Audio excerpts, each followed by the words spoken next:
हा. तुमचा व्हिडिओ आडवा दिसतोय. हा. ते हे होण्यासाठी ठेवलं ना, असं उभा ठेवू का मोबाईल मग? नाही नाही, उभा नाही करायचा. ऍक्च्युली तिथे ना एक हे आहे बघा, प्रत्येकाला सांगते मी. वसुदेव करू सुरुवात ताई. हो, सुरू करा ते. वसुदेव सुतं देवं कंसचाणूरमर्दनं देवकी परमानन्दं कृष्णं वन्दे जगद्गुरुं श्रीकृष्णं वन्दे जगद्गुरुं. जय श्रीकृष्ण सर्वांना. काल 10 पर्यंत तिसऱ्या अध्याय कर्मयोग मधले 10 श्लोक आपण पाहिले होते. आज श्लोक क्रमांक 11 पासून आपण सुरुवात. देवान् भावयतानेन ते देवा भावयन्तु वः परस्परं भावयन्तः श्रेयः परमवाप्स्यथ. प्रजापती ब्रह्मदेवाने सृष्टीच्या आदी काळात कर्तव्य कर्माच्या विधानासहित प्रजेची, मनुष्य इत्यादीची रचना करून त्यापैकी प्रधानतः मनुष्यांना म्हटले की तुम्ही या कर्तव्याद्वारा सर्वांची वृद्धी करा आणि हा कर्तव्य कर्मरूपी यज्ञ तुम्हा लोकांना कर्तव्य पालनाची आवश्यक सामुग्री प्रदान करणारा हो. याद्वारा आपल्या कर्तव्य कर्माद्वारे तुम्ही देवतांची उन्नती म्हणजेच प्रगती करा आणि ते देवलोक आपल्या कर्तव्याद्वारा तुम्हा लोकांची प्रगती करतील. अशा प्रकारे परस्परांची उन्नती म्हणजेच प्रगती करून तुम्ही लोक परम कल्याणाला प्राप्त व्हाल. सह यज्ञ प्रजा सृष्वा पुरोवाच प्रजापती. ब्रह्मदेव प्रजा सृष्टी म्हणजेच निर्माते तसेच त्यांचे स्वामी आहेत, म्हणून आपल्या कर्तव्याचे पालन करताना ते प्रजेचे रक्षण आणि कल्याणाचाही विचार करतात. कारण जो ज्याला उत्पन्न करतो त्याचे रक्षण करण्याचे दायित्व त्याच्यावर येते. ब्रह्मदेव प्रजेची रचना करतात, त्याचे रक्षण करण्यात तत्पर असतात, तसेच निरंतर त्यांच्या हिताविषयी विचार करतात, म्हणून ते प्रजापती म्हणविले जातात. सृष्टी अर्थात सर्गाच्या आरंभी ब्रह्मदेवाने कर्तव्य कर्माची योग्यता आणि विवेक प्रदान करून मनुष्याची रचना केली आहे.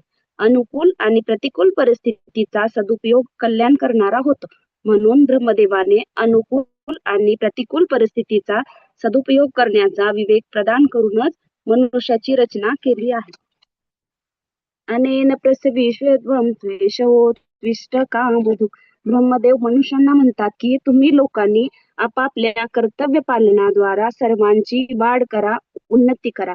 असे केल्यास तुम्हा लोकांना कर्तव्य कर्म करण्यात उपयोगी येणारी सामग्री प्राप्त होत राहील, त्याची कधी कमी राहणार नाही.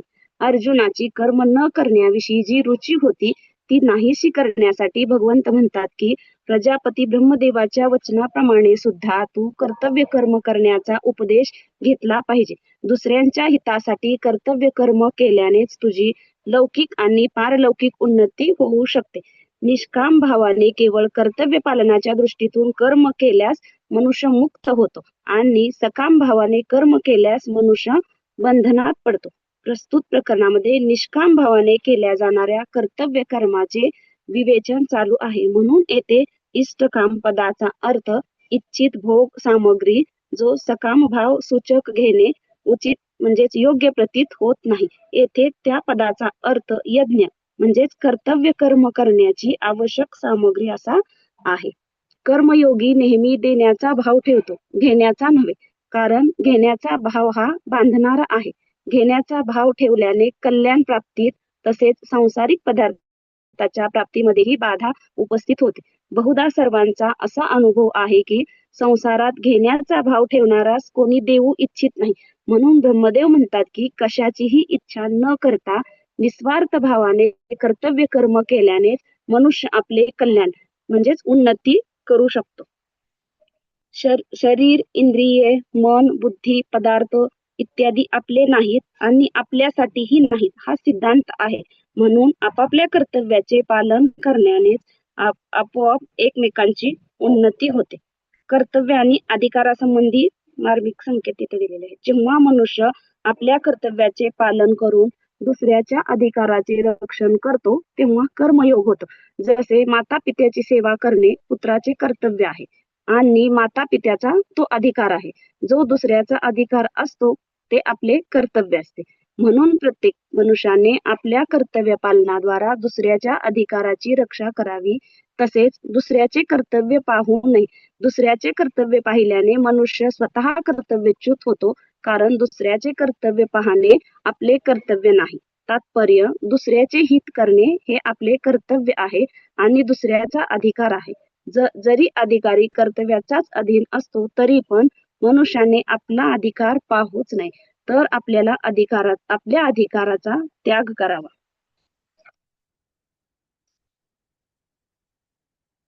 श्लोक क्रमांक 12.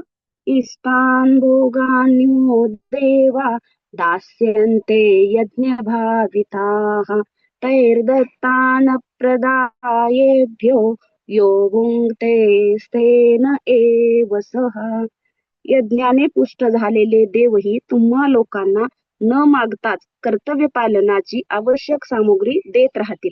अशा प्रकारे त्या देवांची दिलेली सामुग्री दुसऱ्यांच्या सेवेत अर्पिल्याविना जो मनुष्य स्वतःच त्याचा उपभोग करतो तो चोरच आहे.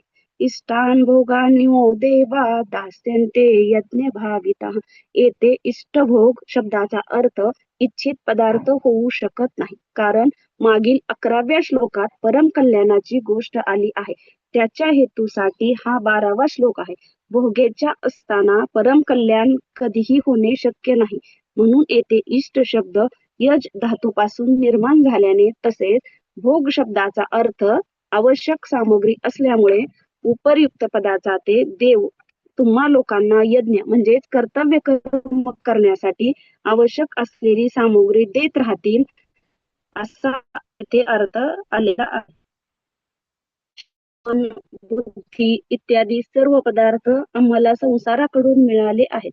हे केव्हाही आपले नाहीत आणि आपले होणारही नाहीत, म्हणून यांना आपले आणि आपल्यासाठी समजून यांच्यापासून सुख भोगणेच बंधन आहे. या बंधनातून मुक्त होण्याचा हाच सरळ उपाय आहे की ज्यांच्याकडून हे पदार्थ मिळालेले आहेत ते त्यांचेच समजून त्यांच्याच सेवेमध्ये निष्काम भावाने लावणे हेच आमचे परम कर्तव्य आहे. मला सुख कसे मिळेल? केवळ याच इच्छेने मनुष्य कर्तव्यच्युत आणि पतित होतो. म्हणून दुसऱ्याला सुख कसे मिळेल असा भाव कर्मयोगाने नेहमी ठेवला पाहिजे.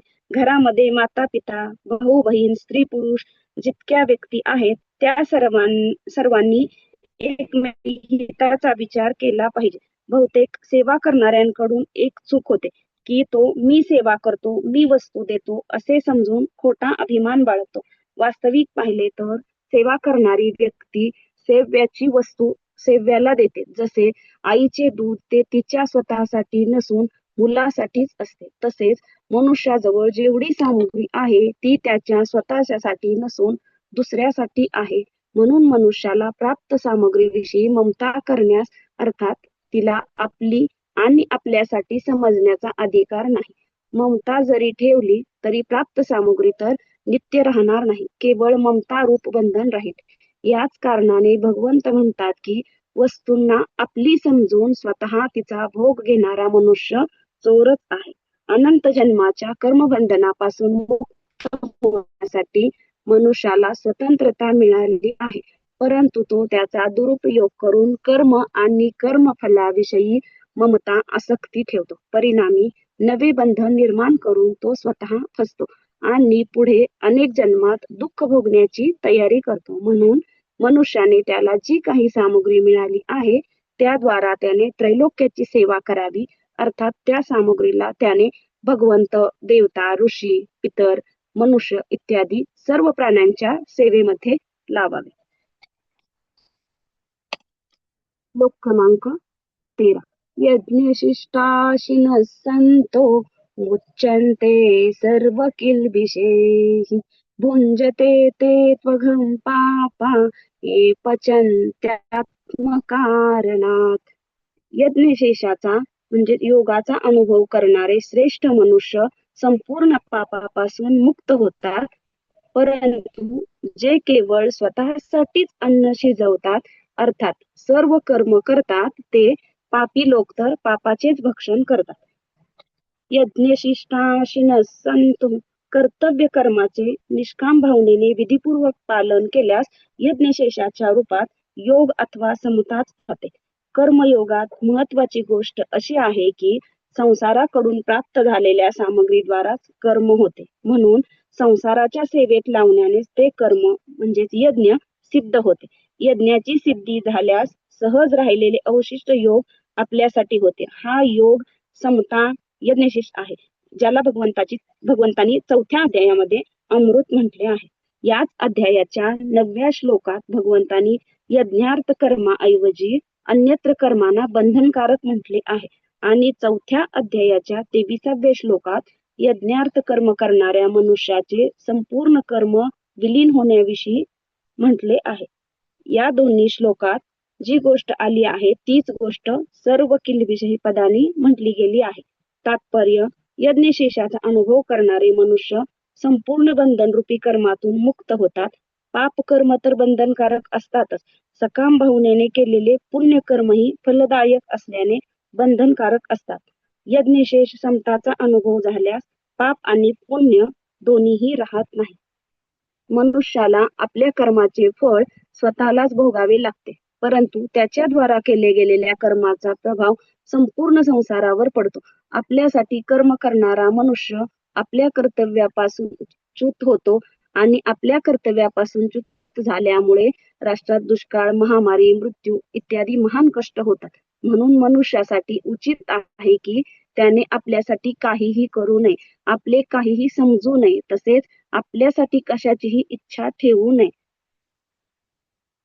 म्हणजे ते त्वघम पाप या पदात भगवंतांनी आपल्यासाठी कर्म करणाऱ्यांची सभ्य भाषेत निंदा केली आहे. आपल्यासाठी केले गेलेल्या कर्मापासून तो इतका पाप संग्रह करतो की 84 लक्ष योनीचे आणि नरकांचे दुःख भोगून सुद्धा ते पाप संपत नाही, तर संचित रूपात शिल्लक राहते. मनुष्य योनी असे अद्भुत चेत आहे की ज्यामध्ये जे कोणते पाप अथवा पुण्याचे बीज पेरले जाईल ते अनेक जन्मापर्यंत फळ देत राहते. म्हणून मनुष्याने तात्काळ असा निश्चय करावा की आता मी पाप म्हणजे आपल्यासाठी कर्म करणार नाही. या निश्चयात फार मोठी शक्ती आहे. खरे तर असे आहे की परमात्म्याकडे वाटचाल करण्याचा दृढ निश्चय झाल्यास पाप होणे आपोआप बंद होते. श्लोक क्रमांक 14.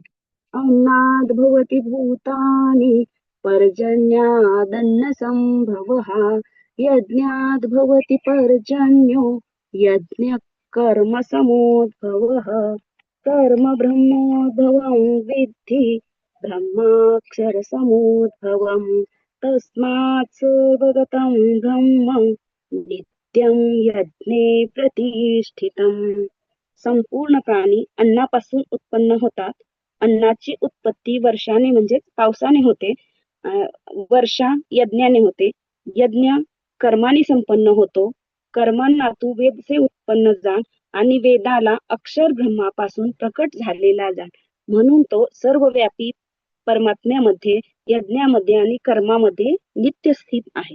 अन्नाद भवति भूतानि, प्राणाचे पोषण करण्यासाठी जे खावे लागते तेच अन्न म्हणविले जाते. ज्या प्राण्यांचे जे खाद्य आहे, जे भक्षण केल्याने ज्याच्या शरीराची उत्पत्ती, भरण आणि पुष्टी होते त्यालाच येथे अन्न नावाने म्हटले आहे. जसे मातीतील किडा माती खाऊनच जगतो, तर मातीच त्याच्यासाठी अन्न झाले. पर्जन्यादन्न संभव, संपूर्ण खाद्यपदार्थाची उत्पत्ती पाण्यापासून होते. गवत, अन्न, धान्य इत्यादी तर पाण्यापासून होतातच. मातीच्या उत्पन्न होण्यामध्ये सुद्धा पाणीच कारण आहे. अन्न, पाणी, वस्त्र, निवारा इत्यादी शरीर निर्वाहाची सर्व सामग्री स्थूल अथवा सूक्ष्म रूपाने पाण्याशीच संबंध ठेवते आणि पाण्याचा आधार पाऊस आहे. यज्ञात भवति पर्जन्य, यज्ञ शब्द मुख्य रूपाने आहुती देण्याच्या क्रियेचे वाचक आहे, परंतु गीतेचा सिद्धांत आणि कर्मयोगाच्या प्रस्तुत प्रकरणानुसार येथे यज्ञ शब्द संपूर्ण कर्तव्य कर्माचा द्योतक आहे. यज्ञात त्याग मुख्य असतो. आहुती देण्यात अन्न, तूप इत्यादी वस्तूंचा त्याग आहे. दान करण्यात वस्तूंचा त्याग आहे. तप करण्यात आपल्या सुखभोगाचा त्याग आहे. कर्तव्य कर्म करण्यात आपल्या स्वार्थ, आराम इत्यादीचा त्याग आहे. म्हणून यज्ञ शब्द, यज्ञ म्हणजे हवन, दान, तप इत्यादी संपूर्ण शास्त्रविहित क्रियांचा दर्शक आहे. यज्ञ कर्म समुद्भव निष्काम भावाने केले जाणारे लौकिक आणि शास्त्रीय सर्व विहित कर्माचे नाव यज्ञ आहे. ब्रह्मचर्यासाठी अग्निहोत्र करणे यज्ञ आहे. तसेच स्त्रियांसाठी स्वयंपाक करणे यज्ञ आहे. आयुर्वेदाच्या जाणकाराने केवळ लोकांच्या हितासाठी वैद्य कर्म केले तर त्याच्यासाठी तोच यज्ञ आहे. त्याचप्रमाणे विद्यार्थी आपल्या अध्ययनाला आणि व्यापारी आपल्या व्यापाराला जर ते केवळ दुसऱ्यांच्या हितासाठी निष्काम भावाने केले तर यज्ञ समजू शकतात.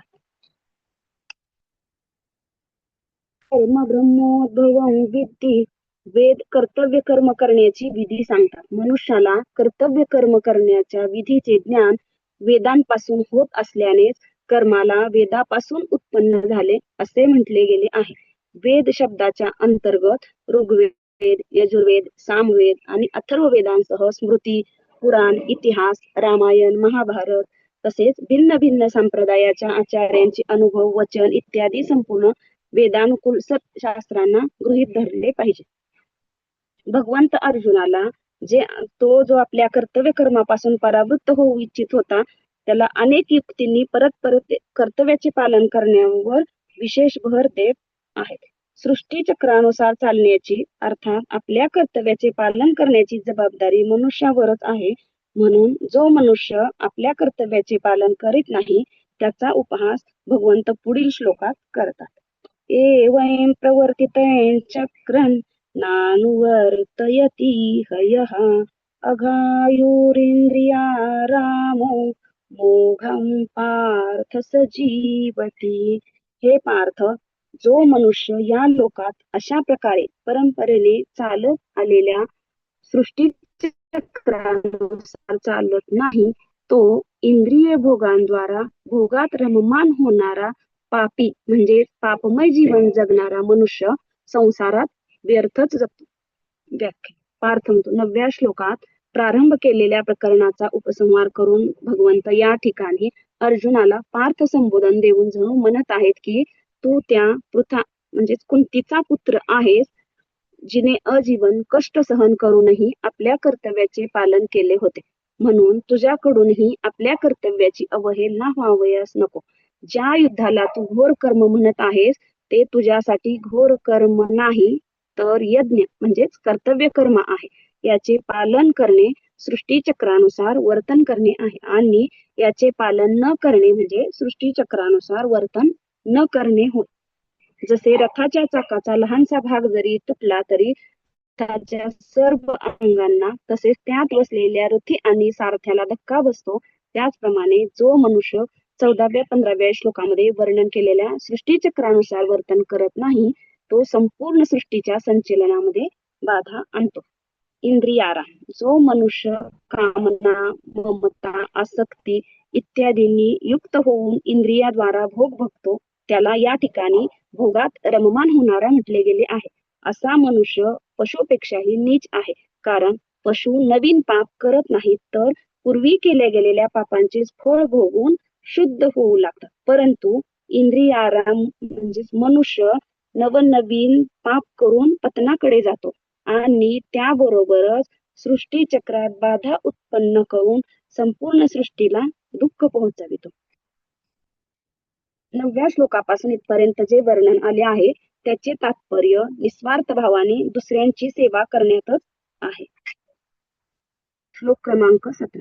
यस्वात्मरतिरेव स्यात् आत्मतृप्तश्च मानवः आत्मन्नेव च संतुष्टस्तस्य कार्यं न विद्यते.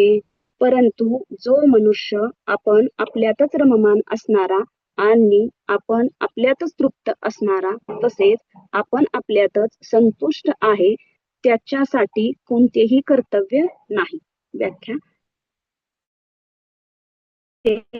तू पद पूर्व श्लोकात वर्णित आपल्या कर्तव्याचे पालन न करणाऱ्या मनुष्यापेक्षा कर्तव्य कर्म करून सिद्धीला प्राप्त झालेल्या महापुरुषाची विलक्षणता दाखवण्यासाठी प्रयुक्त झाले आहे.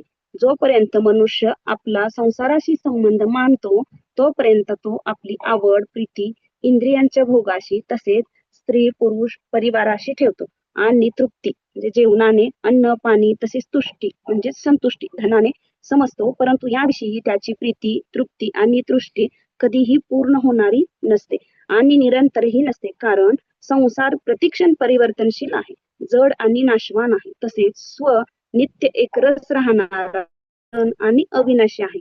तात्पर्य स्वचा संसाराशी लेश मात्रही संबंध नाही, म्हणून स्वची प्रीती, तृप्ती आणि तुष्टी संसारापासून कशी होऊ शकेल? कोणत्याही मनुष्याची प्रीती संसाराशी नित्य राहत नाही, हा सर्वांचा अनुभव आहे. तात्पर्य संसाराविषयी प्रीती, तृप्ती आणि तुष्टी कधीही कायमची राहू शकत नाही. वास्तविक पाहता प्रीती, तृप्ती आणि तुष्टी तिन्ही वेगळे नसतानाही संसाराच्या संबंधामुळे वेगवेगळे प्रतीत होतात. याच कारणाने संसाराशी संबंध विच्छेद झाल्याने त्या महापुरुषाची प्रीती, तृप्ती आणि तुष्टी तिन्ही एकाच तत्वाविषयी स्वरूपा होते. तस्य कार्य न विद्यते. मनुष्याच्या वास्तविक स्वरूपात थोडाही अभाव नसताना सुद्धा जोपर्यंत तो संसाराच्या संबंधामुळे आपल्यात अभाव समजून आणि शरीराला मी आणि माझे समजून आपल्यासाठी कर्म करतो, तोपर्यंत त्याच्यासाठी कर्तव्य शिल्लक राहते. परंतु तो जेव्हा आपल्यासाठी काहीही न करता दुसऱ्यासाठी अर्थात शरीर, इंद्रिये, मन, बुद्धी, प्राणासाठी, माता पिता, स्त्री पुत्र, परिवारासाठी, समाजासाठी, देशासाठी आणि जगतासाठी संपूर्ण कर्म करतो, तेव्हा त्याचा शरीराशी संबंध विच्छेद होतो, संसाराशी संबंध विच्छेद होतो. जेव्हा काहींना काही मिळवण्याची कामना होते, तेव्हाच कर्म होते आणि कामना अभावामुळे निर्माण होते. सिद्ध महापुरुषात कसलाही अभाव नसतो, तर मग त्यांच्यासाठी कर्तव्य हे काय? कर्मयोगाने सिद्ध महापुरुषांची रती, तृप्ती आणि तुष्टी जेव्हा आपल्या आपणातच होते, तेव्हा कृतकृत्य, ज्ञात, ज्ञातव्य आणि प्राप्त, प्राप्तव्य झाल्यामुळे तो विधी निषेधाच्या पलीकडे जातो. त्याच्यावर जरी शास्त्रांचे शासन नसते, तरीही त्याच्या संपूर्ण क्रिया स्वाभाविकच शास्त्रानुकूल तसेच दुसऱ्यांसाठी आदर्श होतात. कर्मयोगी निस्वार्थ भावाने संसाराच्या सेवेसाठी संपूर्ण कर्म करतो. जसे गंगाजलाने गंगेची पूजा केली जाते, तसेच संसारापासून मिळालेले शरीर, इंद्रिये, मन, बुद्धी आणि अहंता संसाराच्याच सेवेत लावल्याने चिन्मय स्वरूप शेष राहते, म्हणून त्याची प्रीती, तृप्ती आणि संतुष्टी स्वरूपातच होते. श्लोक क्रमांक 18. नैव तस्य कृतेनार्थो नाकृतेनेह कश्चन न चास्य सर्वभूतेषु कश्चिदर्थव्यपाश्रयः. कर्मयोगाने सिद्ध झालेल्या पुरुषाचा या संसारात कर्म करण्याशी कोणतेही प्रयोजन राहत नाही आणि कर्म न करण्याशीही कोणतेही प्रयोजन राहत नाही आणि संपूर्ण प्राण्यात कोणत्याही प्राण्याशी याचा किंचित मात्रही स्वार्थाचा संबंध राहत नाही. नैव तस्य कृतेनार्थ. प्रत्येक मनुष्याची काही ना काही करण्याची वृत्ती असते. जोपर्यंत ही करण्याची प्रवृत्ती कोणत्याही सांसारिक वस्तूच्या प्राप्तीसाठी असते, तोपर्यंत त्याचे आपल्यासाठी करणे शिल्लकच राहते. आपल्यासाठी काही ना काही मिळविण्याच्या इच्छेने मनुष्य बंधनात पडतो. त्या इच्छेच्या निवृत्तीसाठी कर्तव्य कर्म करण्याची आवश्यकता आहे. कर्म दोन प्रकाराने केली जातात, कामनापूर्तीसाठी आणि कामना निवृत्तीसाठी. साधारण मनुष्य तर कामनापूर्तीसाठीच कर्म करतात, परंतु कर्मयोगी कामना निवृत्तीसाठी कर्म करतो. म्हणून कर्मयोगाने सिद्ध झालेल्या महापुरुषात कोणतीही कामना नसल्यामुळे त्याचा कोणत्याही कर्तव्याशी थोडा सुद्धा संबंध राहत नाही. त्याच्याकडून निस्वार्थ भावाने संपूर्ण सृष्टीच्या हितासाठी आपोआप कर्म होतात. कर्मयोगाने सिद्ध झालेल्या महापुरुषात हीच विशेषता असते की त्याचे म्हणविले जाणारे शरीर, इंद्रिये, मन, बुद्धी, पदार्थ इत्यादींचा उपयोग केवळ संसारासाठी होतो, म्हणून त्याचा शरीरादीच्या क्रियांशी किंवा स्वतःशी काहीही प्रयोजन राहत नाही. प्रयोजन नसतानाही त्या महापुरुषाकडून स्वाभाविकच लोकांसाठी आदर्शरूपी उत्तम कर्म होतात. ज्याचे कर्म करण्याशी प्रयोजन असते त्याच्याकडून आदर्श कर्म होत नाहीत, हा सिद्धांत आहे.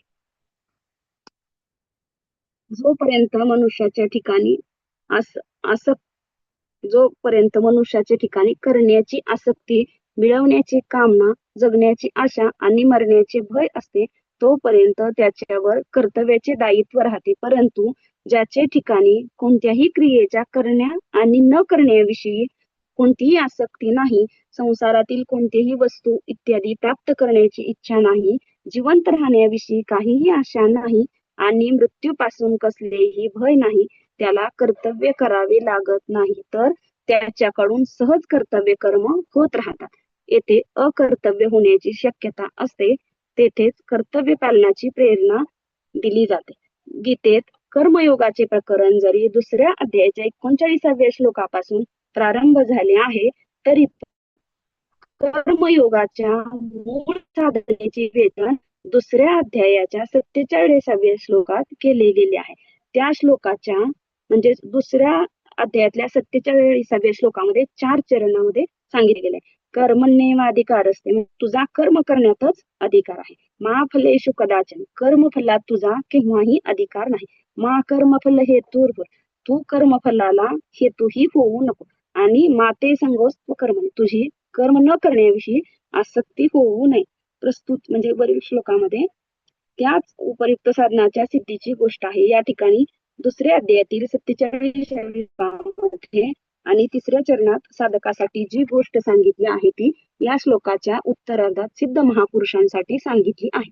त्याचे कर्म करणे अथवा कर्म न करणे दोन्हीशी कोणते प्रयोजन राहत नाही. अशा प्रकारे 17व्या आणि 18व्या श्लोकामध्ये कर्मयोगाने सिद्ध झालेल्या महापुरुषांच्या लक्षणाचेच वर्णले आहे.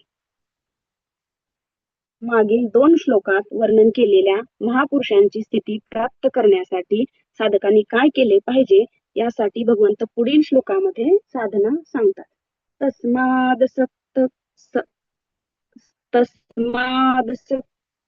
कार्यं कर्म समाचर, असक्तो ह्याचरन् कर्म परमाप्नोति पुरुषः. म्हणून तू निरंतर आसक्तीरहित होऊन कर्तव्य कर्माचे व्यवस्थित आचरण कर, कारण आसक्तीरहित होऊन कर्म करीत मनुष्य परमात्म्याला प्राप्त होतो. तस्माद सक्त सततं कार्यं कर्म समाचर. पूर्व श्लोकाशी या श्लोकाचा संबंध दाखवण्यासाठी येथे तस्माद पद आले आहे. पूर्व श्लोकात भगवंतांनी म्हटले की आपल्यासाठी कर्म करण्याची कोणतीच आवश्यकता नसूनही सिद्ध महापुरुषाद्वारा लोकसंग्रहासाठी क्रिया होतात. म्हणून अर्जुनालाही त्याचप्रमाणे निष्काम भावनेने कर्तव्य कर्म करून परमात्म्याला प्राप्त करण्याची आज्ञा देण्यासाठी भगवंतांनी तस्मात पदाचा उपयोग केला आहे. आपल्या स्वरूपाहून विजातीय किंवा जड पदार्थाविषयी असलेल्या आकर्षणाला आसक्ती म्हणतात. आसक्ती रहित होण्यासाठी आसक्तीच्या कारणाला जाणणे आवश्यक आहे. मी शरीर आहे आणि माझे शरीर आहे असे मानल्याने शरीरादी नाशवान पदार्थांचे महत्व अंतःकरणात अंकित होते. याच कारणाने त्या पदार्थाविषयी आसक्ती निर्माण होते. आसक्तीच पतन करणारी आहे, कर्म नव्हे. आसक्तीमुळेच मनुष्य शरीर, इंद्रिये, मन, बुद्धी इत्यादी जड पदार्थांशी आपला संबंध मानून आपल्या आराम सुखोपभोगासाठी अनेक प्रकारची कर्म करतो. अशा प्रकारे जडतेशी आसक्तीपूर्वक मानलेला संबंधच मनुष्याच्या वारंवार जन्म मरणाला कारण होतो. कोणतेही कर्म निरंतर राहत नाही, परंतु आसक्ती मात्र अंतःकरणात निरंतर राहते. म्हणून भगवंत सततम असक्त पदाने निरंतर आसक्तीरहित होण्याविषयी म्हणतात. मला कुठेही आसक्त व्हावयाचे नाही, अशी जागृती साधकांनी निरंतर ठेवली पाहिजे. निरंतर आसक्तीरहित राहून जे विहित कर्म समोर येईल त्याला केवळ कर्तव्य समजून करावे, असा उपयुक्त पदाचा भाव आहे. खरे पाहिले तर कोणाच्याही अंतःकरणात आसक्ती निरंतर राहत नाही. जर संसार निरंतर राहत नाही, क्षणाक्षणाला बदलत राहतो, तर त्याची आसक्ती निरंतर कशी राहू शकते. असे असूनही मानलेल्या अहम आसक्ती निरंतर राहत असलेली प्रतीत होते. कर्तव्याचे पालन करण्याने आसक्ती नष्ट होते. अकर्तव्य करणे तसेच कर्तव्य न करण्याने आसक्ती आणखी वाढते. कर्तव्य अर्थात दुसऱ्यांच्या हितार्थ कर्म करण्याने वर्तमान काळातील आसक्ती आणि कशाची इच्छा न ठेवल्याने भविष्य काळातील आसक्ती नष्ट होते. जेव्हा जीव मनुष्य योनीत जन्म घेतो त्याला शरीर, धन, जमीन, घर इत्यादी सर्व सामग्री मिळते आणि जेव्हा तो येथून जातो तेव्हा सर्व सामग्री येथेच राहते. या साध्या गोष्टीवरून हे सहजच सिद्ध होते की शरीर आदी सर्व सामग्री ही मिळालेली आहे, आपली नव्हे. ज्याप्रमाणे एखादा मनुष्य काम करण्यासाठी एखाद्या कार्यालयामध्ये जातो, त्याला ऑफिस, खुर्ची, टेबल, कागद इत्यादी सर्व सामग्री कार्यालयाचे काम करण्यासाठी मिळते, आपली समजून घरी घेण्यासाठी नाही. त्याप्रमाणे मनुष्याला संसारात शरीर आदी सर्व सामग्री म्हणजे संसाराची सेवा काम करण्यासाठी मिळालेली आहे, आपली समजण्यासाठी नव्हे. मनुष्य तत्परतेने आणि उत्साहाने कार्यालयाचे काम करतो व त्या कामाच्या मोबदल्यात त्याला वेतन मिळते. काम कार्यालयासाठी असते आणि वेतन त्याच्यासाठी असते. त्याप्रमाणे संसारासाठी सर्व काम संबंध विच्छेद होतो आणि योग म्हणजे परमात्म्याशी आपला नित्य संबंधाचा अनुभव आपल्याला होतो. कर्म आणि योग दोन्ही मिळून कर्मयोग म्हटला जातो. कर्म संसारासाठी होते आणि योग आपल्यासाठी होतो. हा योगच जणू वेतन आहे. कर्म तर सर्वच प्राणी करतात, पण साधारण प्राणी आणि कर्मयोगी यांच्याकडून केले गेलेल्या कर्मामध्ये फार मोठा फरक असतो. साधारण मनुष्य कर्मी आसक्ती, ममता, कामना इत्यादीला जवळ ठेवून कर्म करतो. आसक्ती, ममता, कामना इत्यादीचा त्याग करून कर्म करतो. कर्मीच्या कर्माचा प्रवाह स्वतःकडे असतो आणि कर्मयोगाच्या कर्माचा प्रवाह संसाराकडे असतो. म्हणून कर्मी बांधला जातो आणि कर्मयोगी मुक्त होतो. कर्म तर सर्वजण करतात, पण जेव्हा आसक्तीरहित होऊन दुसऱ्यासाठी कर्म केले जाते तेव्हाच खरा कर्मयोग होतो. ज्या भावनेने नाटकामध्ये एक नट काम करतो त्याच भावनेने कर्मयोगी सर्व क्रिया करतो. जसे नाटकामध्ये हरिश्चंद्राची भूमिका नाटकापुरती असते, नाटक समाप्त होताच हरिश्चंद्राची भूमिका समाप्त होते, तसेच कर्मयोगाचे कर्तेपण सुद्धा नाटकाप्रमाणे केवळ क्रिया करण्यापुरते सीमित असते. जसे नाटकात हरिश्चंद्राची भूमिका वठवणारी व्यक्ती हरिश्चंद्राच्या सर्व क्रियांना वठवीत असूनही ती आपल्या वास्तविक त्या क्रियांचा करता म्हणजेच वास्तविक हरिश्चंद्र समजत नाही. तसेच कर्मयोगी शास्त्रविहित संपूर्ण कर्मांना करीत असूनही वास्तविक त्या क्रियांचा करता आपल्याला समजत नाही. कर्मयोगी शरीरादी सर्व पदार्थांना नाटकाप्रमाणे आपले आणि आपल्यासाठी न समजता त्यांना संसाराचेच समजून संसाराच्या सेवेमध्ये लावतो. कोणत्याही अवस्थेमध्ये कर्मयोगाच्या ठिकाणी थोडाही कर्तृत्वाभिमान राहू शकत नाही. आसक्तीरहित होऊन कर्म करण्याने अर्थात आपल्यासाठी कोणतेही कर्म न करण्याने परमात्म प्राप्ती कोणाला झाली का, याचे उत्तर भगवंत पुढील श्लोकातून देत आहे. कर्मण्येव हि संसिद्धम् आस्थिता जनकादयः लोकसंग्रहमेवापि संपश्यन् कर्तुमर्हसि. राजा जनकासारखे अनेक महापुरुष सुद्धा कर्मयोगाद्वाराच परमसिद्धीला प्राप्त झाले होते. म्हणून लोकसंग्रहाचा विचार करूनही तू निष्काम भावाने कर्म करण्यालाच योग्य आहेस, अर्थात अवश्य करा. कर्मणेव हि संसिद्धम् आस्थिता जनकादयः. आदि पद प्रभूती म्हणजे आरंभ तसेच प्रकार या दोन्हींचा वाचक मानला जातो. जर या ठिकाणी आलेल्या आदी पदाला प्रभूतीचा वाचक मानले तर जनकादय या पदाचा अर्थ ज्यांचे आदी म्हणजे आरंभ राजा जनक आहेत, अर्थात राजा जनक तसेच त्यांच्या नंतरही होणारे महापुरुष असा होईल. परंतु येथे असा अर्थ घेणे ठीक वाटत नाही, कारण राजा जनकाच्या पूर्वीही अनेक महापुरुष निष्काम कर्म करून परमसिद्धीला प्राप्त झाले होते. राजा जनकासारखे गृहस्थाश्रमात राहून निष्काम भावाने सर्व कर्म करून परमसिद्धीला प्राप्त झालेले महापुरुष जे राजा जनकापूर्वी तसेच नंतर म्हणजे आजपर्यंत झाले आहेत. कर्मयोग फार जुना योग आहे, ज्याच्या द्वारा राजा जनकासारखे अनेक महापुरुष परमात्म्याला प्राप्त झाले आहेत. म्हणून वर्तमान काळात तसेच भविष्यात जर कोणी कर्मयोगाद्वारा परमात्म्याची प्राप्ती करण्याची इच्छा केली तर त्याने त्याला मिळालेल्या प्राकृत पदार्थांना म्हणजे शरीरादींना कधीही आपली आणि आपल्यासाठी मानू नये, कारण ते आपले आणि आपल्यासाठी वास्तविक दृष्ट्या नाहीत, तर संसाराचेच आणि संसारासाठीच आहेत.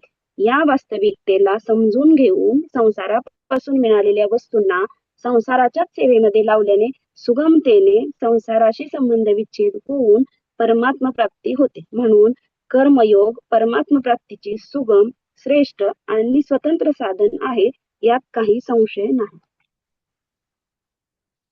मनुष्य जीवनाचा उद्देश कर्म करणे आणि त्याचे फळ भोगणे नाही.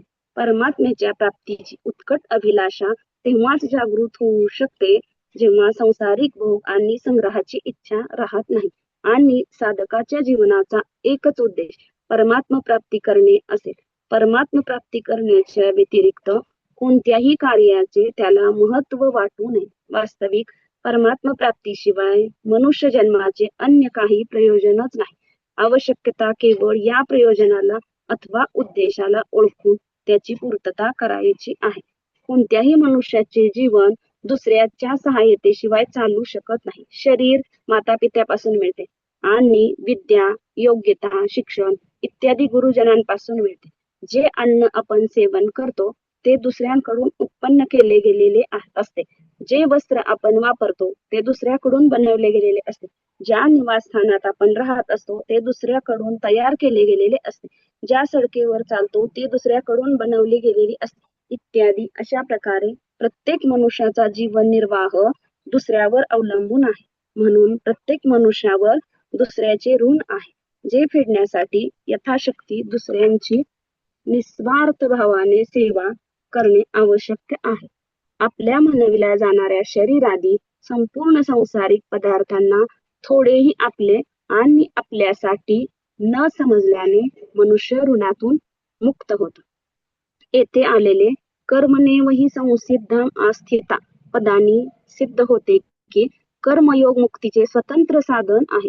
जनक राजांनाही कर्मयोगाद्वारा परमसिद्धी प्राप्त केली, कारण त्यांनी केवळ दुसऱ्यांच्या सेवेसाठी त्यांना सुख पोहोचवण्यासाठीच राज्य केले, आपल्यासाठी राज्य केले नाही. कर्म करण्याने लोकसंग्रह कसा होतो याचे विवेचन भगवंत पुढील श्लोकात करीत आहेत. यदया यद्याचरती थांबूया श्रेष्ठ. ताई. थांबूया का? हो हो वेळ झाली. हो. परत मग आपल्याला विश्लेषण घ्यायचं ना. एक घ्यायचा होता एवढं. एक घ्यायचा का? 21 हा, पर्यंत विवेचन तयार आहे. बर. यद्याचरति श्रेष्ठस्तत्तदेवेतरो जनः स यत्प्रमाणं कुरुते लोकस्तदनुवर्तते. श्रेष्ठ मनुष्य जे जे आचरण करतो दुसरे मनुष्य ते तेच आचरण करतात. तो जे काही प्रमाण देतो दुसरे मनुष्य त्यानुसार आचरण करतात. श्रेष्ठ पुरुष तेच आहेत जे संसाराला, शरीरादी पदार्थाला आणि आपले स्वरूपला तत्वाने जाणतात. त्याचा हा स्वाभाविक अनुभव असतो की शरीर, इंद्रिये, मन, बुद्धी, धन, कुटुंब, जमीन इत्यादी पदार्थ संसाराचे आहेत, आपले नाहीत. एवढेच नव्हे तर ते श्रेष्ठ पुरुष त्याग, वैराग्य, प्रेम, ज्ञान, सद्गुण इत्यादीलाही आपले मानित नाहीत, कारण त्यांनाही आपले मानण्याने व्यक्तित्व पुष्ट होते, जे तत्व प्राप्तीत बाधक आहे. मी त्यागी आहे, मी वैरागी आहे, मी सेवक आहे, मी भक्त आहे इत्यादी भाव सुद्धा व्यक्तित्वाला पुष्ट करणारे असल्याने तत्वप्राप्तीत बाधक असतात. श्रेष्ठ पुरुषांच्या ठिकाणी जडतेच्या संबंधाने होणारा व्यष्टी अहंकार तर नसतोच आणि समष्टी अहंकार केवळ व्यवहारासाठीच असतो, जो संसाराच्या सेवेत लागलेला असतो, कारण की अहंकार सुद्धा संसाराचाच आहे. श्रेष्ठ पुरुषांचे आचरण आणि वचनांचा प्रभाव स्थूल शरीराकडून झाल्याने स्थूल रीतीने पडतो, तो मर्यादित असतो, परंतु त्याच्या भावांचा प्रभाव सूक्ष्म रीतीने पडतो आणि तो अमर्याद असतो, कारण क्रिया सीमित असते आणि भाव असीम असतो. श्रेष्ठ पुरुष ज्या भावांना आपल्या आचरणात आणतो त्या भावांचा दुसऱ्या मनुष्यावर फार प्रभाव पडतो. आपला वर्ण, आश्रम, संप्रदाय इत्यादींच्या आचरणांचे चांगल्या तऱ्हेने पालन केले असल्याने त्यांच्याकडून बाहेर पडलेल्या वचनांचा दुसऱ्या वर्ण, आश्रम, संप्रदाय इत्यादींच्या लोकांवरही भयंकर प्रभाव पडतो. संयत प्रमाणं कुरुते लोकस्तदनुवर्तते. ज्याच्या अंतःकरणात कामना, ममता, आसक्ती, स्वार्थ, पक्षपात इत्यादी दोष नसतात आणि नाशवान पदार्थांचे महत्त्व अथवा काहीही मिळवण्याचा भाव नसतो, अशा माणसांकडून निघालेल्या वचनांचा प्रभाव दुसऱ्यावर आपोआप पडतो आणि ते त्याच्या वचनानुसार स्वतः आचरण सुद्धा करू लागतात. जर श्रेष्ठ मनुष्याने स्वतः आपल्या वर्ण, आश्रम इत्यादींच्या अनुसार आचरण न करता केवळ प्रमाण दिले तर त्याचा लोकांवर विशेष प्रभाव पडणार नाही. त्यावेळी लोकांचा असा भाव होऊ शकतो की या गोष्टी तर केवळ ऐकाव्याच्या आणि सांगाव्याच्या आहेत, कारण सांगणारा सुद्धा स्वतः आपल्या कर्तव्य कर्माचे पालन करीत नाही. असा भाव निर्माण झाल्यास लोकांमध्ये आपल्या कर्तव्याविषयी अश्रद्धा आणि अरुची निर्माण होण्याची शक्यता आहे. म्हणून श्रेष्ठ पुरुष स्वतः आचरण करून आणि प्रमाण देऊन दोन्हीही प्रकारांनी लोकांना आपापल्या कर्तव्य कर्माच्या पालनात प्रवृत्त करून त्यांचे हित करतात. श्रेष्ठ पुरुषांच्या आचरणाचे अनुकरण त्यांना श्रेष्ठ मानणारे लोकच करतात. म्हणून वास्तविक श्रेष्ठ असूनही जर कोणी मनुष्य त्याला श्रेष्ठ मानित नसेल तर तो त्या श्रेष्ठ पुरुषाच्या आचरण आणि वचनानुसार आचरण करू शकणार नाही.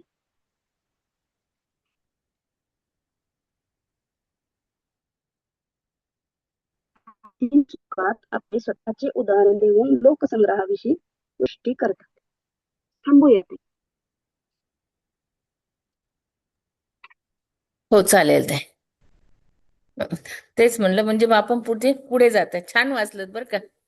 आज पूर्ण म्हणजे आपल्या याच्यावरच आहे, कसं राहायचं, कसं वागायचं आणि हो. कसं अनुसरण करायचं. छान वाचलं.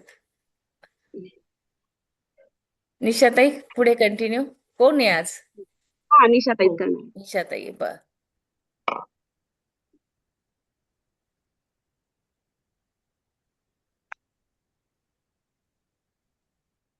आहे का बरोबर स्क्रीन? नाही, उभीच ठेवा ताई. मी नंतर सांगते मी वाटल्यास. हा हा, आता जमलं. जय श्री कृष्ण सर्वांना.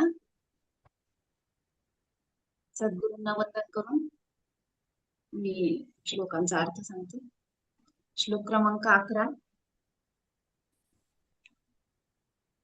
तुम्ही या यज्ञाने देवतांची पुष्टी करा आणि त्या देवतांनी तुम्हाला पुष्ट करावी. अशा प्रकारे निस्वार्थपणे एकमेकांची उन्नती करीत तुम्ही परमकल्याणाला प्राप्त व्हाल. असा थोडक्यात अर्थ आहे 11व्या श्लोकाचा. भगवंत म्हणत आहेत की या यज्ञाने तुम्ही देवांना संतुष्ट करा व देव प्रसन्न होऊन तुम्हाला संतुष्ट करतो. प्रत्येक व्यक्ती जी गोष्ट स्वसामर्थ्याने प्राप्त करून घेऊ शकत नाही ती त्याने श्रेष्ठांच्या उपासनेने म्हणजे सेवेने प्राप्त करून घ्यावी, असा यातून थोडक्यात आशय निघतो. उदाहरणच घ्यायचं आपल्याला तर शिष्याने गुरूंची सेवा करून गुरुदक्षिणा द्यावी व गुरुने त्याला विद्या संपन्न करावे. कुटुंब प्रमुखाची आज्ञा कुटुंबातील लहानांनी पाळावी व त्याबद्दल त्याचे पालन पोषण करावे. ब्रह्मदेवाने सृष्टी निर्माण करताना असा अन्योन्य संबंध लक्षात घेतला आहे. ज्ञानेश्वर माऊलींनी सुद्धा यज्ञ या संकल्पनेला स्वधर्म हा अर्थ देऊन श्रीकृष्णाचे म्हणणे स्पष्ट केले आहे. वर्ण प्राप्त कर्तव्य हाच खरा धर्म, खरा यज्ञ, खरी पूजा आहे. या स्वधर्माच्या आचरणामुळे देव संतुष्ट होतील व ते तुमचा योगक्षेम चालवतील. या यज्ञाचे सामर्थ्य असे आहे की जे तुम्ही करू म्हणाल ते सिद्धीला जाईल, मनोवांछित पूर्ण होईल. थोडक्यात यज्ञ म्हणजे प्रत्येकाने पार पाडावयाची स्वकर्तव्यच. प्रत्येकाने आपापले कर्तव्य पार पाडून समाज उन्नती करावी. 11व्या श्लोकात भगवंतांनी सांगितले की देवतांना तुम्ही यज्ञाने संतुष्ट करा व देव तुमचे इच्छित पूर्ण करतील. आता असं न वागाल तर काय होईल ते सांगणार आहेत. 12व्या श्लोकाचा थोडक्यात अर्थ असा आहे, यज्ञाने पुष्ट केलेल्या देवता तुम्हाला न मागताही इच्छित भोग खात्रीने देत राहतील. अशा रीतीने त्या देवतांनी दिलेले भोग त्यांना अर्पण न करता जो स्वतःच खातो तो चोरच आहे. येथे श्रीकृष्णांनी सांगितले की देवांनी संतुष्ट होऊन जे तुम्हाला दिले आहे त्यातील भाग त्यांना अर्पण न करता जो त्या वस्तूंचा उपभोग घेतो तो चोर आहे. येथे स्वधर्माचरणाच्या संदर्भात ब्रह्मदेवाने स्पष्टीकरण केले आहे. भगवान त्याचा उल्लेख करतात. या वचनातील इष्ट शब्द फारच महत्वाचा आहे. इष्ट म्हणजे योग्य ते, हित करतेच असा अर्थ इथे अपेक्षित आहे. आपण जो रोज देवाला नैवेद्य दाखवतो त्यामागे गीतेतील हे वचन आहे. ज्या गोष्टी आपल्याला भगवंताच्या कृपेने प्राप्त झालेल्या असतात त्याबद्दल कृतज्ञता म्हणून त्यातील काही भाग देवाला अर्पण करण्याची प्रथा म्हणूनच आहे. हे विश्व ब्रह्मदेवाने निर्माण केले आहे.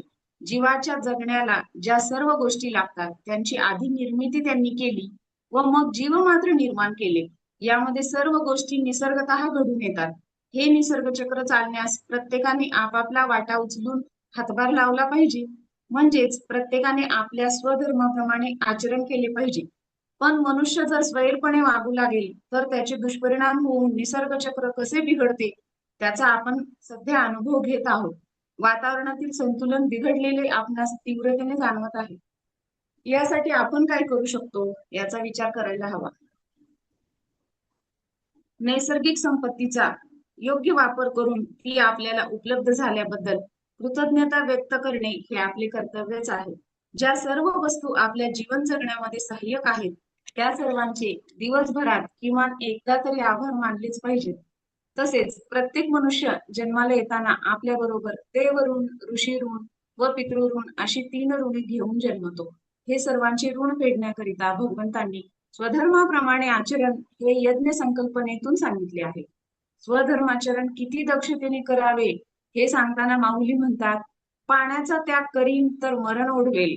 हे जसे मासा लक्षात ठेवतो आणि जलाचा त्याग करीत नाही तसे तुम्ही सुद्धा स्वधर्माला कधी विसरता कामा नये. आता स्वधर्म म्हणजे तरी काय? स्वधर्म म्हणजे जे आपल्याला विहित, उचित, योग्य, हितकर, परिणामी सुखकर ते कर्तव्य दृष्टीने करीत राहणे म्हणजे स्वधर्माचरण होय. याची प्रामाणिकता शास्त्र दृष्टीने तपासून घेतली पाहिजे. देश, काल, परिस्थिती यांना अनुसरून त्यात थोडाफार बदल होऊ शकतो. पण आपल्यासाठी हे विहित आचरण हेच माणसाच्या कल्याणाचे असते. शास्त्राने, संतांनी ते पुन्हा पुन्हा सांगितले आहे. माणसाने ते लक्षात घेतले पाहिजे. श्लोक क्रमांक 13. 13व्या श्लोकात भगवंत कर्तव्य कर्माचे आचरण करणाऱ्या पुरुषांची प्रशंसा व त्या उलट शरीर पोषणासाठीच कर्म करणाऱ्या प्राण्यांची निंदा भगवंत करत आहेत. यज्ञ करून शिल्लक राहिलेले अन्न खाणारे श्रेष्ठ पुरुष सर्व पापापासून मुक्त होतात. पण जे पापी लोक स्वतःच्या शरीर पोषणासाठी अन्न शिजवितात ते तर पापच खातात. यज्ञशिष्टाशिनः या शब्दांनी भगवंत मुख्यतः पंचमहायज्ञांचा संकेत करीत सर्व शास्त्रीय कर्माबद्दल सांगत आहेत. सृष्टीचे कार्य व्यवस्थितपणे चालण्यासाठी आणि त्यांचे भरण पोषण होण्यासाठी देवता, ऋषी, पितर, मनुष्य व अन्य प्राणी याचा परस्पर संबंध असतो. या पाचांच्या सहकार्याने सर्वांचे भरण पोषण होते. देवता संपूर्ण जगाला इष्टभोग देतात. ऋषी, महर्षी सर्वांना ज्ञान देतात. पितर लोक संतानांचे कल्याण इच्छितात. मनुष्य कर्माद्वारे सर्वांची सेवा करतात आणि पशु, पक्षी, वृक्ष इत्यादी सर्वांच्या सुखासाठी साधन म्हणून स्वतः समर्पित करतात. या समस्त सृष्टीतील जीव हे सर्वजण एकमेकावर अवलंबून आहेत. ती एक जैविक साखळीच आहे. या सर्वांपैकी मनुष्यामध्ये योग्यता, अधिकार व साधन संपन्नता असल्यामुळे सर्वांच्या पुष्टीची जबाबदारी मनुष्यावर. त्यामुळे मनुष्य शास्त्रीय कर्माद्वारे सर्वांची सेवा करतो. मनुष्य जे काही कमावतो, धनार्जन करतो त्यात सर्वांचा भाग समजावा, कारण तो सर्वांच्या मदतीने व सहकार्यानेच कमवतो. म्हणून यज्ञ केल्यावर उरलेले अन्न म्हणजे त्या सर्वांना त्यांचा प्राप्य भाग दिल्यावर त्यातून उरलेले अन्न जो खातो त्यालाच शास्त्रकार अमृताशी म्हणजे अमृत खाणारा असे म्हणतात. जे असे करीत नाही ते दुसऱ्याचा हक्क मारून फक्त आपल्यासाठीच कमावतात व खातात ते पाप खातात असे सांगतात. निष्कर्ष, स्वधर्माचरण आणि यज्ञ म्हणून ज्या गोष्टी करावयास सांगितल्या त्या सर्व गोष्टीतून संयमाची सवय लागते. स्वार्थाला मर्यादा असली पाहिजे याची जाणीव होते. ज्ञानेश्वरीतील संदर्भ आहे हा. व्यवहारामध्ये जे महत्व कर्म करण्याला आहे तेच परमार्थामध्ये भावनेला, श्रद्धेला असते. ती शुद्ध भावना असावी लागते. ती शुद्ध भावना कर्मामागे असावी. तशी असेल तर मग दैनिक कृत्येही यज्ञ होतात. आपण आपली प्रत्येक कर्मामागची भावना शुद्ध व पवित्र ठेवण्याचा प्रयत्न करूया. श्लोक क्रमांक 14 व 15. सर्व प्राणी अन्नापासून उत्पन्न होतात. अन्न निर्मिती पावसापासून होते. पाऊस यज्ञामुळे पडतो आणि यज्ञ विहित कर्मामुळे घडतो. कर्म समुदाय वेदांपासून व वेद अविनाशी परमात्म्यापासून उत्पन्न झालेले आहेत असे समज. यावरून हेच सिद्ध होते की सर्वव्यापी परमाक्षर परमात्मा नेहमीच यज्ञात प्रतिष्ठित असतो. भगवंत या 2 श्लोकातून निसर्ग चक्राचे एक चक्र सांगून त्याचा संबंध शेवटी मनुष्याच्या कर्तृत्वाशी आणून जोडीत आहे. मनुष्याने जीवन सफलतेकरिता आपल्या वाट्याला आलेली विहित कर्म करणे हाच यज्ञ आहे. तो करणे किती आवश्यक आहे हे पटण्याकरिता भगवंताने मागे प्रजापतीच्या आज्ञेचे कारण सांगितले व आता येथे त्याही पेक्षा महत्वाचे कारण सांगतात की सृष्टीचक्र चालण्याकरिता यज्ञाची नितांत आवश्यकता आहे. ती कशी? तर जीवनमात्राची उत्पत्ती अन्नापासून होते. अर्थात अन्नापासून रस, रक्त, मांस, मेद, अस्थि, मज्जा, वीर्य, रेत या सप्तधातूपासून जीवाची उत्पत्ती होते. ते अन्न पर्जन्यापासून आणि पर्जन्य यज्ञापासून, यज्ञ कर्मापासून, कर्म वेदांपासून व वेद अक्षर अविनाशी ब्रह्मापासून उत्पन्न झाले. वास्तविक ब्रह्म हे अनादी, अविनाशी व अद्वितीय आहे. या सृष्टीमध्ये एका ब्रह्माशिवाय काहीच नाही. संपूर्ण सृष्टीचे चलनवलन सुव्यवस्थितपणे चालावे यासाठी ते कर्मसूत्रात ओवले आहे. अन्य दृष्टीने विचार केला तर कर्म हे सुद्धा त्याचेच रूप आहे. चराचरात परमात्मा व्याप्त आहे तसेच तो कर्मरूपात सुद्धा आहे. म्हणून सदैव चांगले कर्म करावे व ते भगवंताला अर्पण करावे. यातला निष्कर्ष असा आहे की आपले विहित कर्म हाच खरा यज्ञ आहे व तोच जगन्निर्मात्याला मान्य आहे. त्याच कर्मरूपी यज्ञाने तो प्रसन्न झाला म्हणजे हे सृष्टीचक्र बरोबर चालते. श्लोक क्रमांक 16. हे अर्जुना, जो मनुष्य परंपरागत चालत आलेल्या सृष्टीचक्राप्रमाणे वागत नाही, तो इंद्रियांच्या भोगामध्ये रममाण असणारा पापमय जीवन जगणारा व्यर्थ जीवन जगत आहे असे समजावे. मनुष्य जन्म हा केवळ विषयोपभोगाकरिता नसून खरा तो आत्मसाक्षात्काराकरिता आहे. पण जे लोक हे समजत नाहीत व विषय भोगमय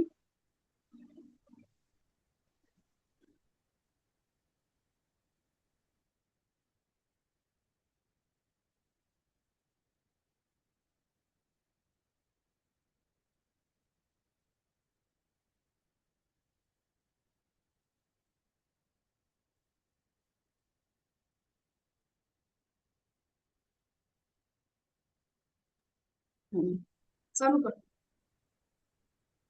मनुष्य जन्म हा केवळ विषयोपभोगाकरिता नसून खरा तो आत्मसाक्षात्काराकरिता आहे. हो, पण म्हणजे जे लोक हे समजत नाहीत पण विषय भोगमय जीवन म्हणजेच खरे जीवन असे समजतात व त्याकरिताच आयुष्यभर प्रयत्न करतात व भोग भोगतात, पण यामुळेच ते महादुःखाच्या अग्नीमध्ये होरपळून निघतात.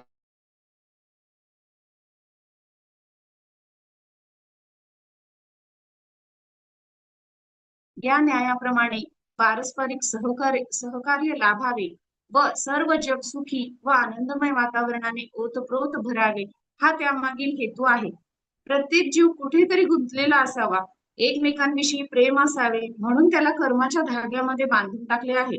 तसेच त्याच्या ठिकाणी कर्तृत्वाचा मद व फलाचा आस्वाद निर्माण होऊन कर्मबंध तयार होऊ नये म्हणून त्याने भक्तीची उभारणी करून प्रत्येक जीवाने उचित कर्म न चुकता करावे व माझी भक्ती करून कर्माचे फल मला ईश्वराला अर्पण करावे असे सर्वांना अनुकूल शास्त्र नियम तयार केले व या नियमांना अनुसरून जो जीव त्याच्या मनोगताप्रमाणे वागतो तो पुण्याचे फल भोगतो व जो विषय लोलुपतेमुळे त्याच्या मनोगताच्या विरुद्ध वागतो तो पापाचे फळ दुःख भोगतो.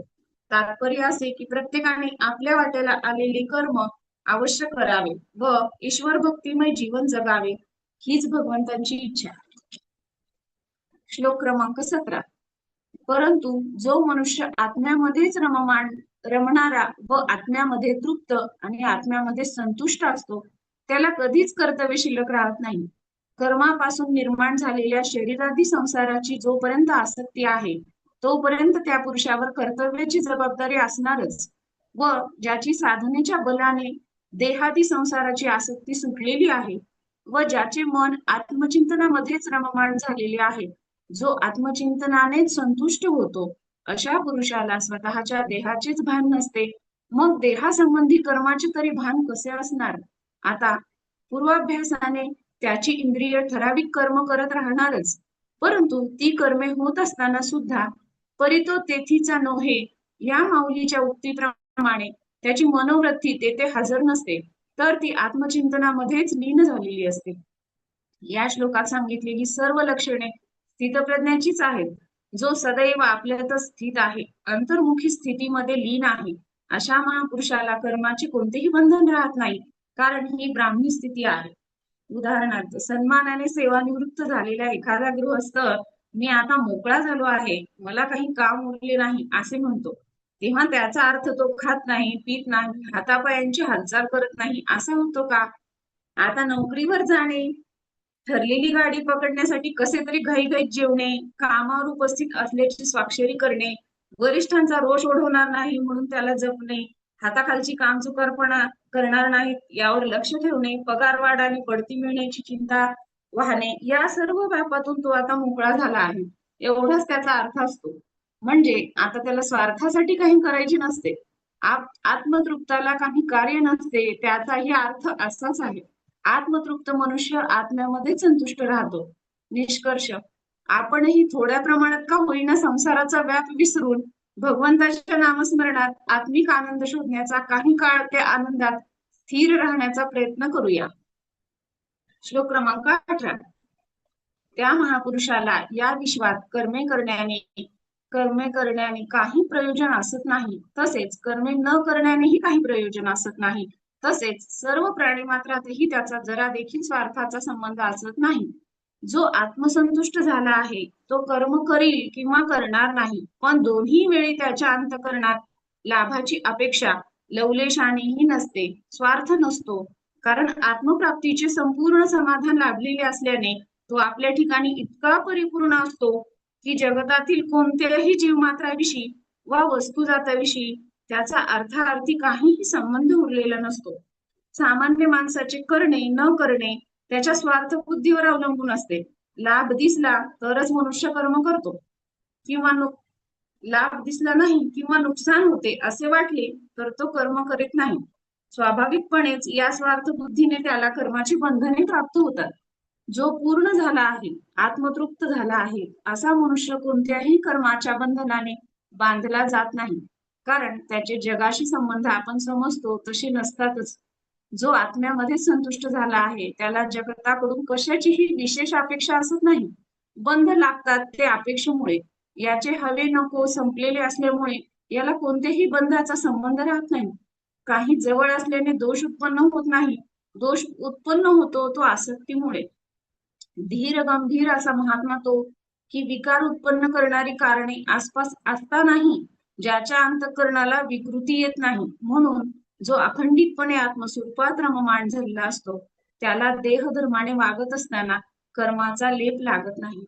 आत्मज्ञानाने संपूर्ण झालेला असल्याने तो कृतकृत्य होतो. पोट भरलेले असताना ज्याप्रमाणे स्वयंपाकाची किंवा जेवणाची कोणतीही खटपट करावी लागत नाही, तसेच आत्मसंतुष्टाला कर्माचे प्रयोजन उरत नाही. श्री ज्ञानेश्वर महाराज म्हणतात, भगवान अर्जुनाला सांगतात की हे अर्जुना, आत्मज्ञानाचा हा बोध चित्तामध्ये जोवर पूर्णपणे ठसलेला नाही तोवर आत्मसाक्षात्कारापर्यंत घेऊन जाणाऱ्या स्वधर्माचरणादी सर्व साधनांचा अवलंब करावाच लागतो. श्लोक क्रमांक 19. अर्थ, म्हणून तू नेहमी आसक्तीरहित होऊन कर्म कर, कारण की आसक्तीरहित होऊन कर्म करणारा मनुष्य परमात्मा स्वरूपाला प्राप्त होतो. अर्जुन हा मोक्षेच्छु साधक आहे. भगवान सुद्धा त्याला मोक्ष साधन म्हणूनच कर्म करण्याची आज्ञा देतात. पण अर्जुनाची विचारसरणी चुकीची असल्यामुळे येथे त्याने कर्म न करण्याचा हट्ट धरला आहे. त्याच्या विचाराप्रमाणे युद्ध कर्म हे पापकर्म आहे, ते पाप मोक्षाच्या आड येईल. भगवान त्याला समजावून सांगतात की विहित कर्म केल्याने पाप होत नाही, तर फलेच्छापूर्वक कर्म केल्याने पाप होते. कारण सृष्टीकर्त्यांनीच जीवन जगण्याकरिता जीवाच्या गाठीशी कर्म बांधले आहे.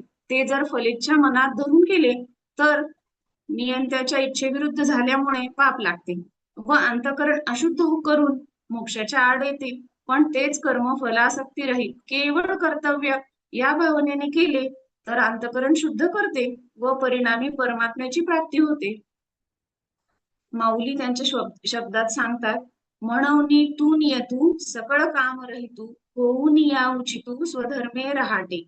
जे स्वधर्म निष्कामता अनुसरले पार्था, ते कैवल्य पद तत्वता पातले जगी. श्लोक क्रमांक 20. जनकादी ज्ञानी लोकही आसक्तिरहित कर्मानेच परमसिद्धीला प्राप्त झाले होते, म्हणून तसे लोकसंग्रहाकडे दृष्टी देऊन देखील तू कर्म करण्याच योग्य. जनकाचे उदाहरण देतात. मोक्षाचा अधिकारी असलेला ज्ञानी पुरुष आतून एकाच योग्यतेचा असला तरी त्याच्या बाह्य जीवनात जाणवण्या इतकी विविधता असू शकते. संत दिसती वेगळाले, परी ते स्वरूपी मिळाले. संत बाहेरून वेगवेगळे दिसले तरी आतून ते एकरूपच असतात असे म्हटले जाते ते यासाठीच. महाराष्ट्रात अनेक संत आहेत संत परंपरेतील. उदाहरणार्थ संत गोरा कुंभार, सावता माळी, नरहरी सोनार, त्यांनी सुद्धा आपल्या आपल्या स्वधर्म कर्माचे आचरण करूनच परमात्म्याला प्राप्त करून घेतलेले आहे. कर्तव्य कर्म करतानाच संत पदाला पोहोचले आहेत सर्वजण. राजा जनक, रामचंद्र, वसिष्ठ यांनी सुद्धा आपल्या आयुष्यात केलेली कर्मे अनेक प्रकारची आहेत, तरी सुद्धा ही त्यांच्या मोठेपणात भर घालणारीच ठरतात. त्यातील कष्टामुळेही त्यांच्या श्रेष्ठपणाला बाधा येत नाही. शेतकरी कौशल्याने शेती करतो, त्यासाठी वेगवेगळे अवजारे वापरतो. त्याला नांगरणे, पेरणे, खुरपणे, कापणे, मळणे ही सर्व कामे योग्य रीतीने करावी लागतात. शेतकरी पेरताना उदार नसतो, दयाळू नसतो व कापताना निष्ठुरही नसतो.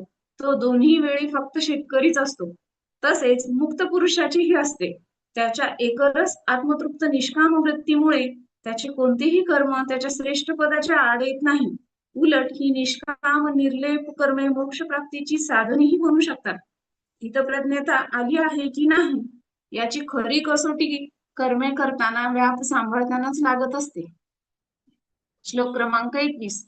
श्रेष्ठ पुरुष जे जे आचरण करतात त्याप्रमाणेच इतर लोकही आचरण करतात. तो जे काही प्रमाण म्हणून सांगतो त्याप्रमाणे सर्व मनुष्य समुदाय वागू लागतो. समाजातील श्रेष्ठ पुरुष ज्या रीतीने वागत असतात तसेच इतर लोकही वागू लागतात. कर्तव्य कर्म करीत राहण्याची कारणे दोन. एक स्वतःच्या प्रगती आणि उन्नतीसाठी आणि दुसरे लोकांना योग्य तो धडा घालून देण्यासाठी. श्रेष्ठांचे अनुकरण होते. तो जे मानतो तेच लोकही मानित राहतात. त्याच्याच आचार विचारांना समाजामध्ये प्रामाण्य प्राप्त होते. यासाठी श्रेष्ठांवर समाजाच्या मार्गदर्शनाचे उत्तरदायित्व आपोआपच येऊन पडते. मग त्याची तशी इच्छा असो वा नसो. सगळ्याच गोष्टी शिकवून येत नाहीत, सांगून येत नाहीत. प्रत्यक्ष कृतीतून आदर्श व्यक्तिमत्वाचा वस्तुपाठच समाजासमोर ठेवावा लागतो. स्वतः भगवंत श्रीकृष्ण सुद्धा आपल्याला कर्तव्य कर्म करण्यास प्रवृत्त करतात. तो भाग पुढच्या श्लोकात सांगतात. पुढचे तिन्ही श्लोक भगवंतांनी स्वतः कर्म करून आपल्या समोर कसा आदर्श स्थापित केला आहे त्याबद्दलचेच आहेत पुढचे 3 श्लोक 22, 23 आणि 24. छान सांगितलं ताई. आज थोडक्यामध्ये आपण 3:11 ते 3:21 श्लोक बघितलेले आहेत आणि याच्यामध्ये पूर्ण आपला निसर्ग यज्ञ कर्म काय आहे, निसर्गाशी आपला परस्पर संबंध कसा आहे, तर आपल्याला आचरण कसं करायचं आणि आपल्या पुढे जे विद्वान लोक असतात ज्यांनी आपल्याला आचरण करून दाखवलेलं आहे त्याच्याप्रमाणे आपण कसं आचरण करायचं याबद्दल आपण पूर्ण आज 21 श्लोकापर्यंत माहिती घेतलेली आहे. अजून कोणाला काही बोलायचं आहे याच्यामध्ये?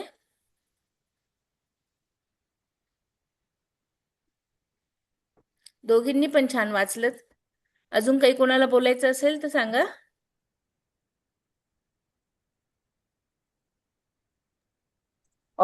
दुसऱ्या ताईंनी कोणत्या पुस्तकातून वाचलेलं आहे? निशाताई कुठून वाचलं? मी त्यांनी नोट्स म्हणजे काढलेले आहेत स्वतः वाटायला असंच वाटतं. हा, स्वतः नोट्स. कोणत्या बरोबर. पुस्तकातून नोट्स घेतलेल्या? कोणत्या पुस्तकातून घेतलेल्या मुख्य नोट्स ते? नाही, आपल्याला जेव्हा गीतेचा अभ्यास करायचा असतो तर वेगवेगळ्या संतांचे किंवा वेगवेगळे जे आहेत महाराज प्रवचन ऐकणं गरजेचे. ते हिंदी असो किंवा मराठी. पण जेव्हा आपण गीतेची प्रवचन ऐकतो तेव्हा त्यातून मग आपल्याला संदर्भ कळतात, श्लोकाचा पूर्ण अर्थ कळतो. बरोबर. वेगवेगळे पुस्तक कोणाचे आहेत. प्रवचन ऐकता? आपले हेच गीता परिवारचे जे आहेत ते हिंदी असतील किंवा मराठी असतील. गीता परिवारमध्ये दर 8 दिवसाला जेव्हा आपण गीता शिकतो त्याच्यानंतर जे प्रवचनामध्ये सांगतात ना भरपूर उदाहरणं देतात. बरोबर. गीता परिवारामध्ये YouTube चॅनेल पण आहे आणि तिथे हो. बरेचसे विवेचन आहेत. आणि हो, दर बरं. एकादशीला 3 अध्यायाचं असतंय ताई. बरोबर. रात्री 9 ते 10 असते गीता परिवारावर. शनिवार रविवार असतं विश्लेषण प्रत्येक हा, अध्यायाचं शनिवार रविवार पण असते श्लोकाचं आणि शनिवार दर रविवार असतं. एकादशीला पण असते 3-3